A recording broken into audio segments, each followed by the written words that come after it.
Good day, everyone. Good day, ma'am. I'm Elaiza Taculod from BSHM2B, and right now I'm going to report a chapter 11 entitled Organization for Purchasing, Storekeeping, and Transportation.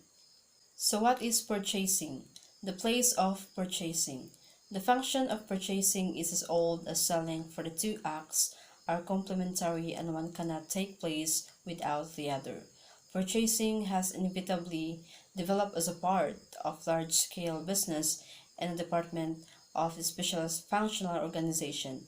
It has attained ever increasing importance with the recognition of the fact that mass production operation depends on a steady and reliable flow of materials and supplies, and the cost of these purchase components constitute a major factor of product cost.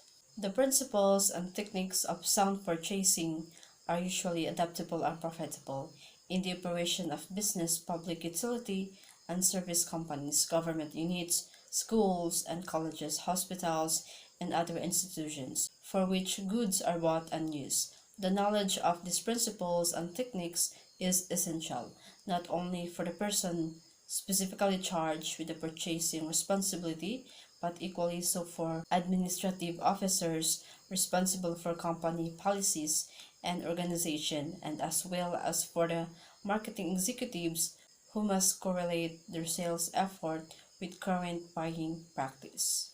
Purchasing is generally the term in industry and management used to denote the act and functional responsibility for purchasing the materials and supplies for use. The term purchasing describes the process of buying, learning of the need, selecting a supplier, negotiating price and other pertinent terms, and following up to ensure delivery.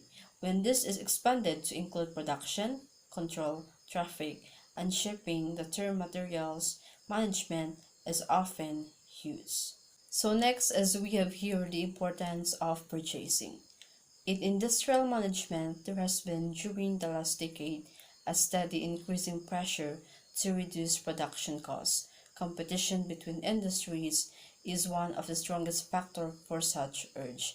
Analysis of the data collected and published by the United States Census Bureau reveals interesting facts as to distribution as the use of the American manufacturer's dollar. Industry as a whole, 17 cents of the manufacturer's dollars are spent for wages, 26 cents for overhead, interest, taxes, and profit, while the remaining 57 cents are spent for materials.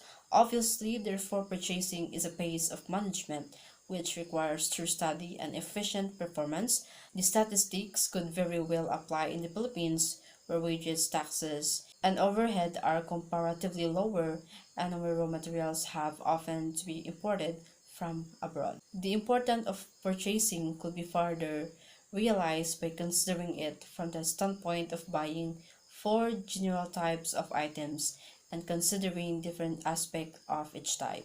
These four types are merchandise, materials, equipment, and supplies. The method of purchase of each is more or less specialized. So we have here the objectives of purchasing. The purchasing responsibility is sometimes defined as buying materials of the right quality in the right quantity at the right time, the right price, from the right source. The fundamental objectives of purchasing for a manufacturing industry may be summarized as follows. So the first is to maintain continuity of supply to support the manufacturing schedule, to do so with the minimum investment in materials, inventory consistent with safety and economic advantage, to avoid duplication, waste, and obsolescence with respect to materials, to maintain standards of quality in material based on suitability for use, and to procure materials at the lowest cost, consistent with the quality and service required, to maintain the company's competitive position in the industry, and to conserve its profit position insofar as material costs are concerned. So we have here the buying, merchandise, and materials. Merchandise is bought primarily for resale. Hence, the main features that the buyer must look for are availability, style, in case of style merchandise, and price. In the case of materials, on the other hand, Compliance with definite standard specifications is the prime essential. This is true in the purchase of basic materials for our main product, inasmuch as these are usually brought from manufacturing quality. If a uniform quality product is desired out of the processing, if however substitute are to be used, their composition and suitability should be ascertained by examination and testing. The ability to buy merchandise for resale is distinctly different from the ability to buy materials for production. The techniques of buying and objectives are different, and so are the qualifications of the buyers. In buying merchandise, the buyer has in his mind the customers to whom he hopes to sell the goods. His success depends upon his ability to determine what will sell. There is some guesswork and the element of gambling which attracts many individuals, but the wrong guess surely endangers the job of the buyer. There is some guesswork and an element of gambling which attracts many individuals, but the wrong guess surely endangers the job of the buyers. The buyers of materials, on the other hand, has to locate dependable sources of the specified materials at a reasonable price and has to be sure of delivery. If the material is not delivered on time, operations are affected, and if a high price is paid, the company has to raise the price of the finished product. Buying equipment. Equipment is purchased because of the time and labor. It will be saved in turning out accurate and quantity work. But before any kind of equipment is purchased, the requirements of the work to be done must be determined and the equipment examined as to its suitability for the purpose. We can take as an example a simple operation whereby not so much factors are dealt with so that it is not advisable to purchase complicated machines. Another consideration is the durability of the equipment. Equipment is expected to last for some time so that its purchase should be attended with serious care. Next, as we have here the buying supplies. Supplies includes items which do not enter into the manufacture of the products but are used within the company are not resold. They are, for example, the stationaries, grease, lubricating oils, soap, toilet paper, and similar items. The purchase of supplies is generally, although to a lesser degree, subject to similar considerations as the purchase of materials upon specification, inasmuch as supplies are used up within the concern and have no direct effect on customers. Some concerns do not pay as much attention to their purchase as they should. The supplies are likely to be purchased more on a price basis rather than on quality aspects. Organization of the purchasing department. There are legitimate variations denoting some particular relationships in the purchasing organization. From the standpoint of the organization as a whole, the purchasing department is a rule of facilitating staff department. It makes purchase only on request of the other departments and has no authority to purchase on its initiative. In Figure 7, key purchasing department is headed by the purchasing agent, and assisting him or the assistant purchasing agent, the procurement officer, the license and marine insurance officer, the canvassing, shipping, and correspondence personnel. As could be noted in the chart, the procurement division and the license and marine insurance divisions are related under one department. The purchasing agent is assisted by a group of men known as buyers. These are the men who do actual buying. They review the requisitions and review salesmen, determine price, arrange for delivery, and assign the purchase orders. Each buyer is commonly assigned a particular commodity or group of commodities. The procurement division is charged with the functions of attending to the indent orders and local purchases, preparation of invitation to bed, and assigning purchases requisitions and purchase order to canvassers. It could be noted in the chart that there are 4 canvassing sections, each one assigned to purchase a certain group of materials. The License and Marine Insurance Division undertakes the following functions to with foreign exchange, import and export, preparation of letters of credit and other banknotes, and marine insurance coverage.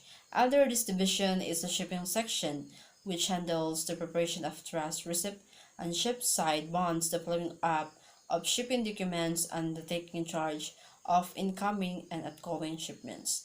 The correspondence section is headed by the stenographer, who prepares and keeps records pertaining to the department. The messenger received in the upkeep of the office is performed by the messenger janitor. Being a facilitating staff function, the size and structure of the purchasing department depends on a variety of factors. The nature of the business determines to a great extent the role of the purchasing department. In a manufacturing establishment, the purchasing department unit may be a more division of manufacturing department. In a marketing organization, there may be a specific purchasing units of goods being sold and another purchasing unit for all the other needs of the company.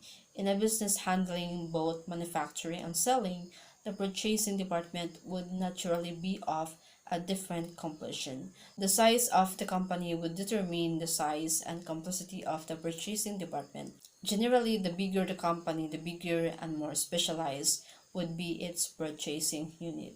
The cost of materials as compared to the cost of the finished product is another factor, where raw materials are of utmost importance. As in meatpacking industries, the purchasing function becomes one of top importance, usually handled by a senior vice president of the firm. The organizational philosophy of top management and the location of operations come into play when a decision on centralization or decentralization of the purchasing function has to be made. So we have here the functions of purchasing.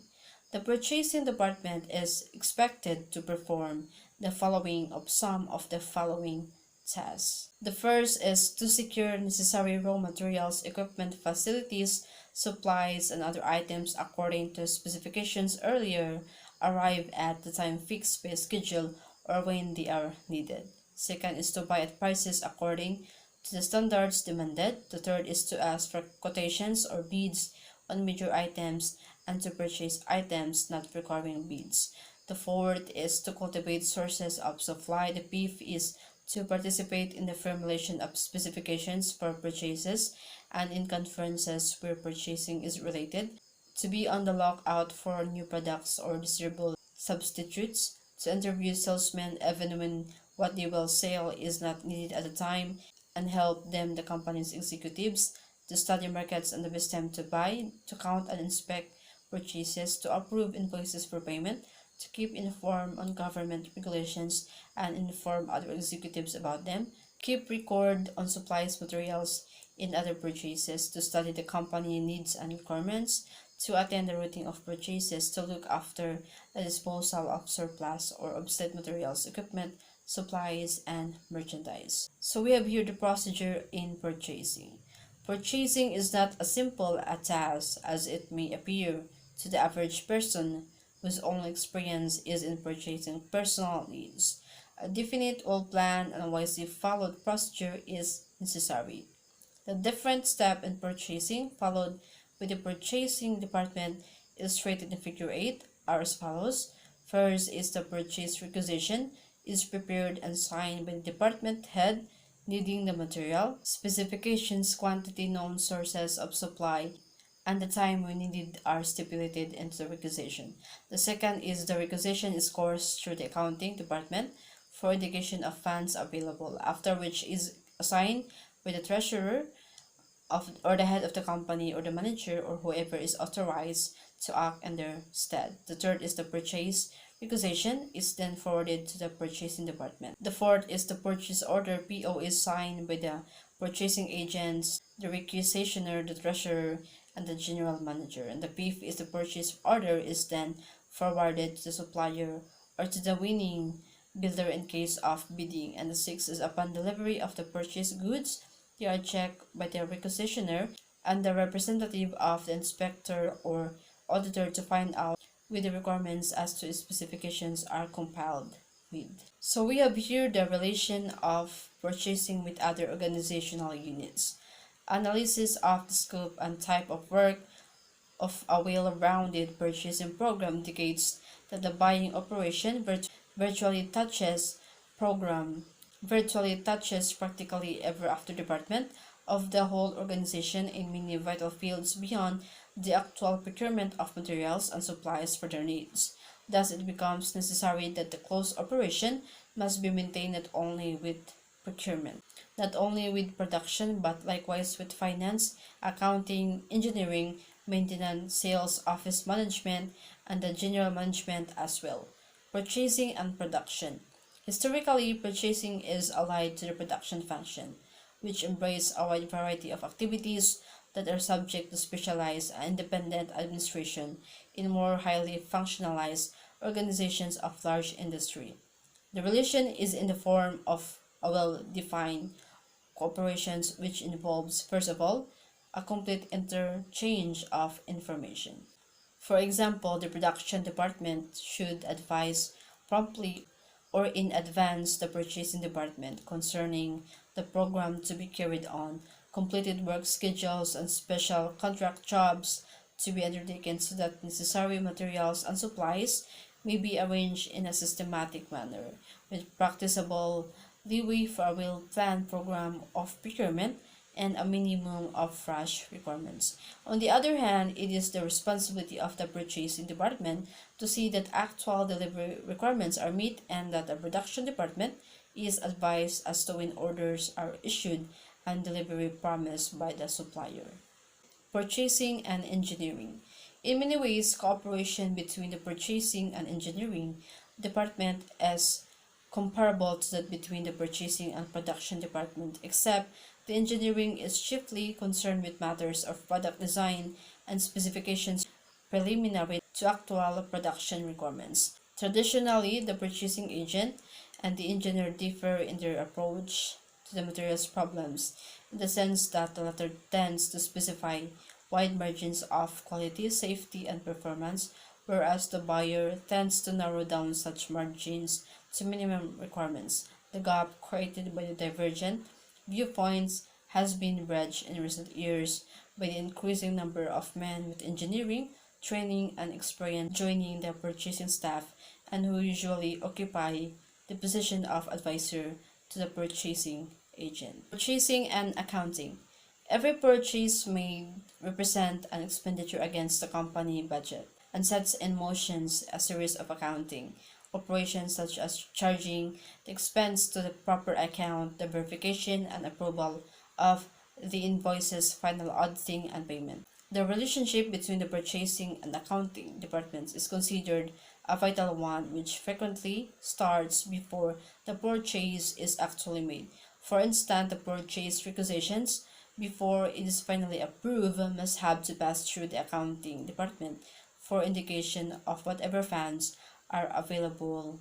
Therefore, all transactions should be accounted for within a reasonable limit of time so that payment could be expedited within the discount period. Accounting shows actual records of current and total receipt, consumption, and what goes into operation for determining the resulting manufacturing unit cost of the finished product. We have here the purchasing and sales. The sales department should keep the purchasing department informed of the sales, quotas, and expectations as guide to probable quantity requirements of materials. When special contracts or new products are contemplated, the purchasing department should likewise be advised in order that the necessary preliminaries of the purchasing program may be undertaken intelligently in advance of the actual needs. So we have here the stores and controls. The first is the function.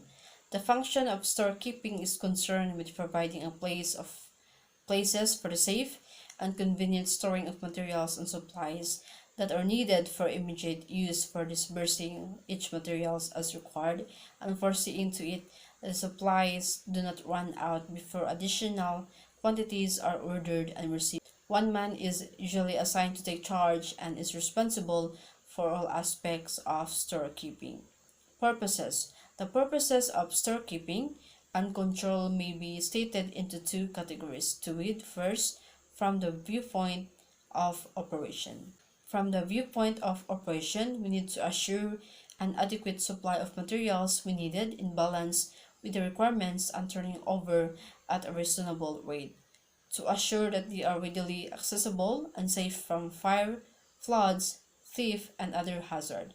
The second is from the financial viewpoint, to minimize inventory investment at any given time, thus reducing costs of handling and storage, insurance, and interest, to avoid losses from deterioration, obsolescence, and falling prices. We have here also the transportation. Importance of transportation. The importance of transportation as a facilitating function of business cannot be emphasized enough. Its effect on the entire economy is pervasive. Thus, a State of the Nation address of the President of the Philippines that the transport sector cannot be neglected for long without the economy suffering adverse consequences. So the system of distribution may cease to function properly. Prices in local markets may fluctuate excessively, inventory requirements may become abnormal, production incentives may sag, and resources may remain idle for lack of access. All functions of business, but most, especially production and sales, are dependent on a properly managed transportation system. And that's the end of my report about chapter 11. I hope that you have learned something. Thank you and God bless. And once again, Happy New Year.